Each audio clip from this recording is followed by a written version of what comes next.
నమస్తే, welcome to our channel. ఏదైతే చంద్రబాబు నాయుడు గారు 1998లో విజన్ 2020 అంటూ ప్రకటించి ఆయన లక్ష్యం ప్రతి ఇంటి నుంచి ఒక ఇంజనీర్ రావాలనే లక్ష్యంతో చేశారు. ఇప్పుడు అదే నెరవేరింది. దానికి ప్రత్యక్ష ఉదాహరణ హైదరాబాద్లోని సైబరాబాద్ హైటెక్ సిటీ.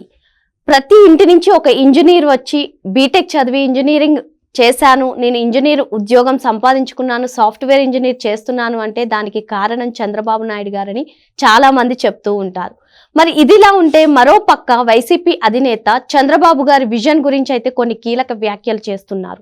మరి దీనిపై పూర్తిగా విశ్లేషించడానికి మనతో పాటుగా ఉన్నారు టీడీపీ అధికార ప్రతినిధి సూర్యదేవర లతా మేడం గారు. వారిని అడిగి పూర్తి వివరాలు తెలుసుకుందాం. మేడం నమస్తే. మేడం, చంద్రబాబు గారు ప్రవేశపెట్టిన ఇటీవల విజయవాడలో ఆవిష్కరించిన స్వర్ణాంధ్ర విజన్ 2047 డాక్యుమెంట్ పై అయితే వైసీపీ అధినేత జగన్మోహన్ రెడ్డి కీలక వ్యాఖ్యలు చేస్తూ ఉన్నారు. మేడం, ఈ 2047 డాక్యుమెంట్ ఏదైతే ఉందో, ఈ విజన్ ఏదైతే ఉందో దీన్ని చూస్తుంటే ఆశ్చర్యకరంగా ఉందని, విజన్ అంటే అభివృద్ధికి బాటలు వేసేలా ఉండాలని చెప్పి ఆయన అయితే మాట్లాడడం జరిగింది. దీనిపై మీ అభిప్రాయం ఏంటి మేడం? అంటే విజన్ అంటే తెలియని వ్యక్తి దగ్గర విజన్ గురించి మాట్లాడటం అనేది ఆయనకి ఆ మాత్రం ఆ నాలెడ్జ్ అసలు ఉండదు కానీ అనిపిస్తుంది.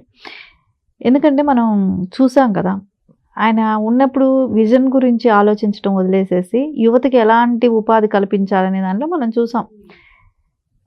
చేపల కొట్లు పెట్టించడం కానివ్వండి, చికెన్ షాపులు పెట్టడం, మటన్ కొట్లు పెట్టించడం, ఇంకా ఏంటి నూడిల్స్ బండ్లు పెట్టించడం, దీనికి నేను చేయూత ఇస్తున్నానని చెప్పడం, ఇంకా ఇంకోటి పులివెందులకి ఏ రోజు చేపలు ఇక్కడికి రొయ్యలు అమ్ముతారని తెలియదు అనటం. ఇట్లాంటివి మాట్లాడిన వ్యక్తికి ఒక విజన్ గురించి మాట్లాడే ఇది ఉంటుందా?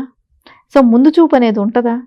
అంటే ఇంకా ఎంత వెనక్కి తీసుకెళ్ళచ్చు అంటే చేపల కొట్లు పెట్టే దాన్నే విజన్ అనుకున్న వ్యక్తిని ఫిష్ మార్కెట్ ఇట్లాంటివి నేను యువతకి ఉపాధి కల్పిస్తానన్న వ్యక్తి, వాలంటరీ ఉద్యోగం ఇచ్చి 5,000 రూపాయలు నేను మీకు ఉపాధి కల్పిస్తానన్న వ్యక్తి, అతన విజన్ గురించి మాట్లాడతాడు? అతనికి ఆ అవగాహన ఉందా? విజన్ అంటే ఏంటో తెలుసా? ఆయన విజన్ అంటే ఏమనుకుంటున్నాడు? ఏదో అదొక వర్డ్ అనుకుని నోటుకొచ్చినట్టు మాట్లాడుతున్నాడు. విజన్ గురించి తెలిసిన వ్యక్తి దగ్గర అంటే నారా చంద్రబాబు నాయుడు గారు ఆ రోజున ఇదే అంటే అది అప్పుడు వాళ్ళ నాన్నగారు ఉన్నారు నవ్వటానికి, ఇట్లాంటి కమెంట్స్ పెట్టడానికి చేశాడు. కానీ ఆ తర్వాత జరిగింది ఏంటి? అది 2020లో సో ఏదైతే బాబు గారు కలగన్నారో అది నిజమైంది కదా, అది ప్రపంచవ్యాప్తంగా ఒప్పుకుంది కదా.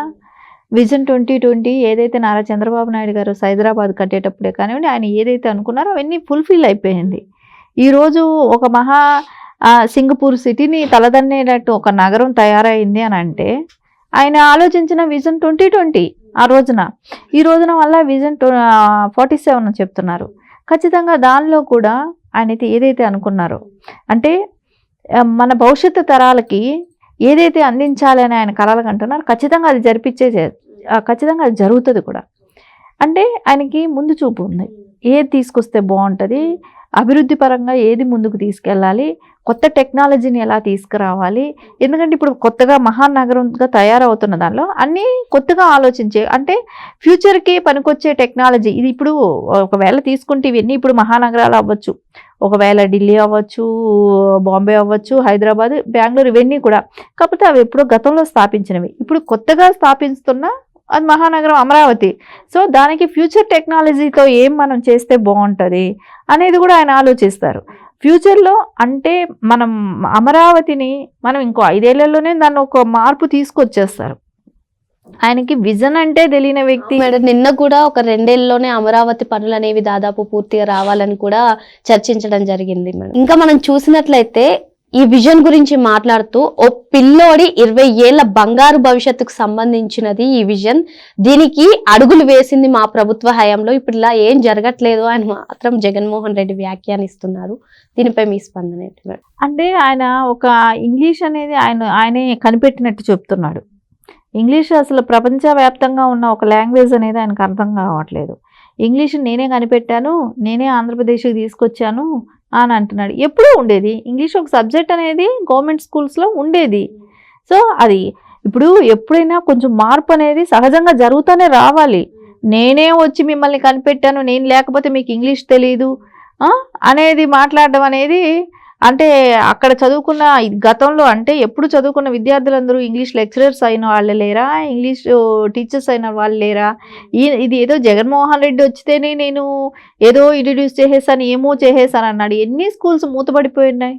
ఎంతమంది విద్యార్థులు గంజాయికి బానిస అయిపోయిన వాళ్ళు ఎంతమంది, డ్రగ్స్కు బానిస అయిపోయిన వాళ్ళు ఎంతమంది ఆంధ్రప్రదేశ్లో? సో వాళ్ళు ఏ రోజైనా స్కూల్స్కి కరెక్ట్గా వెళ్ళగలుగుతున్నారా? యువతి అసలు అమ్మాయిలు మనం చూసాం గతంలో, ఆ అమ్మాయిల్ని ర్యాగింగ్ చేయటమే కానివ్వండి, వాళ్ళ కుటుంబ సభ్యులు అడ్డుకున్న దానికే కానివ్వండి, ఆ పిల్లల్ని తగలబెట్టడం, ఒక 8th క్లాస్ స్టూడెంట్ని తగలబెట్టడం, ఇవన్నీ చూసాం కదా. ఆయన ప్రభుత్వంలో జరిగిన అరాచకానికి ఈరోజు నోరు తెరిచి నేనే విద్యార్థుల్ని ఏదో ఇక్కడ పెంచి పోషించాను, అంతకుముందు వాళ్ళు చదువు లేదు, ఒక వేలిముద్రలో విశాలంగా అంటే వేలిముద్రతో ఉన్నారు, నేనే ఈరోజు వాళ్ళకి చాలా సంతకం పెట్టడం నేర్పించానన్న రకంగా మాట్లాడుతున్నాడు. అంటే గతంలో ఉన్నదే చేసావు, నువ్వేమీ పెంచి చేసింది ఏమీ లేదు. ఇంకా చాలా స్కూల్స్ మూతపడిపోయినాయి కూడా. ఎందుకంటే నువ్వు గవర్నమెంట్ స్కూల్ టీచర్స్ని ఎక్కడా నువ్వు పెట్టలేదు కదా. సో పెంచలేదు, ఒక్క ఉద్యోగం ఇవ్వలేదు, నువ్వు టీచర్స్ని ఎక్కడ నువ్వు అపాయింట్ చేయలేదు. సో ఇంకా ఆ మాత్రానికి నీకు ఎక్కడ అభివృద్ధి జరిగిందని చెప్తావు? నువ్వు విద్యార్థులకు చేసింది మంచి అయితే చెప్పాలి కదా. ఎక్కడా కూడా ఆయన గతంలో కానివ్వండి, ఆయనకి ఇంకా ఫ్యూచర్లో ఎట్లాగో సీఎం అయ్యే అవకాశం ఎలాగో లేదు. కాకపోతే నెక్స్ట్ కూడా ఆయన కలల కన్నా కూడా అది అయ్యే అవకాశం లేదు కూడా. ఎందుకంటే ఆయనకి విజన్ అంటేనే తెలియని వ్యక్తి, ముందు చూపు అనేది లేని వ్యక్తి. అలాంటి వ్యక్తి దగ్గర ఏ రకంగా ప్రజలకు మంచి జరుగుతుందో చెప్పండి మేడం. ఇంకా చూసినట్లయితే మన గత 5 ఏళ్లలో కూడా వైద్య రంగంలో ఏమైనా మార్పులు వచ్చాయా? ఇప్పుడు విజన్ గురించి మాట్లాడుతూ మీరు ఏదైతే అన్నారో విద్యారంగం, వైద్య రంగంలో కూడా చాలా మార్పులు రావాలి, అది విజన్ అంటే అని మాట్లాడుతున్నారు. మరి ఆయన సీఎంగా చేసిన హయాంలో ఆ 5 సంవత్సరాల్లో ఏమైనా వైద్య రంగంలో కానీ విద్యా రంగంలో కానీ ఏమైనా మార్పులు వచ్చాయా మేడం? మనం చూసాం, మాస్కులు అడిగిన పాపానికి ఒక డాక్టర్ని చంపటం పిచ్చిగా క్రియేట్ చేసి ఆయన్ని చంపేశారు. అతను పిచ్చి పట్టేసి చచ్చిపోయాడు అన్నట్టు కరెంట్ షాక్లు ఇచ్చారు. అంటే ఈ రకంగా చూస్తే ఒక మాస్క్ అడిగిన దానికి ఒక డాక్టర్ని చంపేశావే, ఇదా నువ్వు వైద్య రంగంలో అభివృద్ధి చేసింది? సో వైద్య రంగం ఏ రకంగానే ఎక్కడైనా కూడా అక్కడ అభివృద్ధి ఉందా? అలా అభివృద్ధి జరుగుతూ ఉంటే ఎందుకు వాళ్ళు హైదరాబాదో చెన్నైయో వెళ్ళి వాళ్ళ నాయకులే తిరుగుతున్నారు కదా. ఒక హెల్త్ చెకప్ చేసుకోవాలన్నా కూడా హైదరాబాద్కి రావటమో చెన్నైకి వెళ్ళటమో ఇలానే చేస్తున్నారు ఇప్పటి వరకు కూడా.